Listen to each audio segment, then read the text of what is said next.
Olha, a votação do marco do saneamento básico deve ser retomada no Senado. A expectativa é de que o presidente Davi Alcolumbre feche um acordo para a votação a partir da próxima semana, ainda com o funcionamento do plenário virtual, que foi instalado durante a pandemia. E para falar mais sobre isso, a gente convida o professor e pesquisador da Fundação Escola de Sociologia e Política aqui de São Paulo, especialista em saneamento básico, doutor Alceu Galvão. Tudo bem? Como vai, doutor? Muito obrigado por atender a Jovem Pan. Bem-vindo.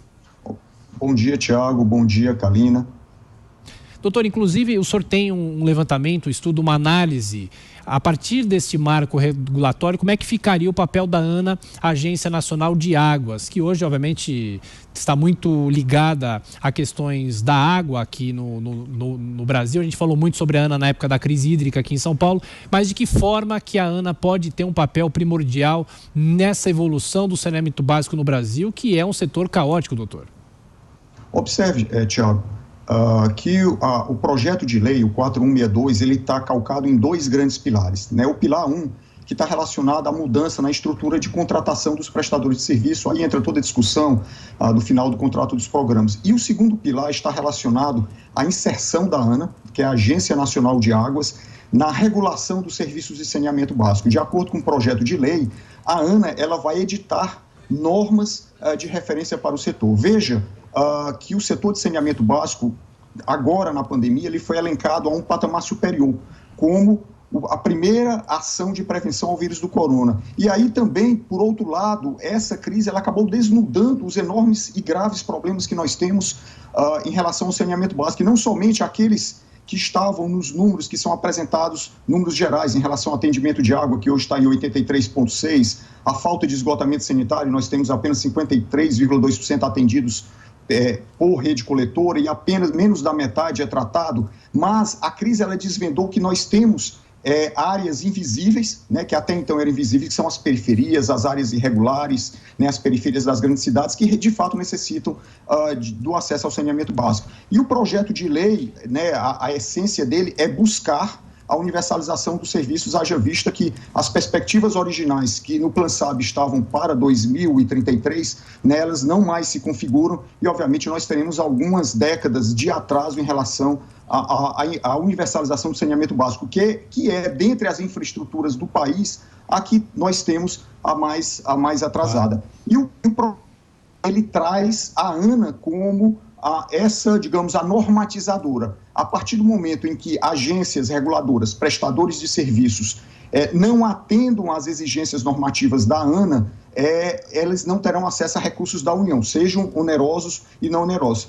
E nesse sentido, né, por meio da Fundação Escola de Sociologia e Política de São Paulo, a FESP, nós realizamos, né, uma equipe com o Roberto e o Pimenta, nós realizamos uma pesquisa para ouvir o setor, né, ouvimos um terço de prestadores de serviço, um terço de agências reguladoras e um terço de outras entidades, como academia, governos estaduais e municipais, no sentido de saber qual a perspectiva e qual a expectativa do setor em relação a essas normatizações. Haverá uma pressão muito grande no início em relação à ANA para que normatize várias das questões que estão pendentes, né, e eventualmente, o que o setor espera que isso alavanque, né, o investimento, seja ele público ou privado. E aí, como resultado, nós tivemos que a primeira das prioridades que foram elencadas pelo setor seria a governança das entidades reguladoras. Hoje nós temos cerca de 57 agências reguladoras, né, infranacionais, estaduais, municipais e consorciadas, e nesse sentido a intenção, pelo menos dentro dessa primeira, é que a ANA traga regras de governança no sentido de melhorar a qualidade dessa regulação. Doutor, quem vai fazer a pergunta para o senhor agora é o José Maria Trindade, que está em Brasília e acompanha, inclusive, essas discussões no Congresso, desde que era uma MP, a MP do saneamento, que acabou caducando no Congresso Nacional, José Maria. Pois é, isso já virou até filme, né? É um assunto importantíssimo, professor, e que traz uma grande preocupação, principalmente sobre os pequenos municípios, né? Onde o lucro não é grande e esta, vamos dizer, privatização do setor vai levar empresas a investir em grandes centros. Mas o senhor tocou num ponto, sim, que eu acho fundamental. Agências reguladoras. Logo no início do processo de privatização do governo Fernando Henrique, as agências reguladoras foram criadas como uma contenção de exageros por parte das empresas concessionárias. Seriam defensoras do consumidor. Mas hoje a gente vê que estas agências não funcionam ou funcionam contra o próprio consumidor. Quer dizer, é aí que mora o grande problema, né, professor? Então, mas veja, há divergências em relação a essa questão. O papel das agências, as agências reguladoras não são órgãos de defesa dos consumidores. Na verdade, elas vêm para fazer um equilíbrio entre governo, consumidores e prestadores de serviço, no sentido de manter esse equilíbrio. A agência, na verdade, ela é parte da solução do problema de saneamento básico e não o problema em si. O que nos falta,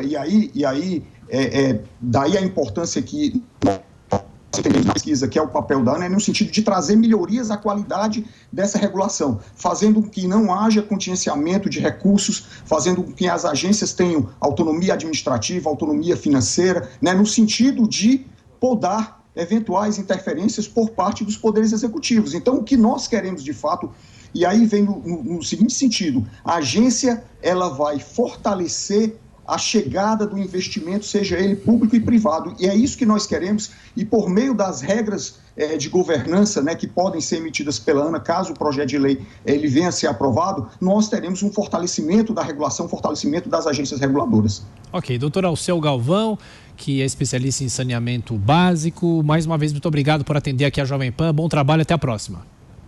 Muito obrigado, Thiago, muito obrigado, ouvintes. Obrigado.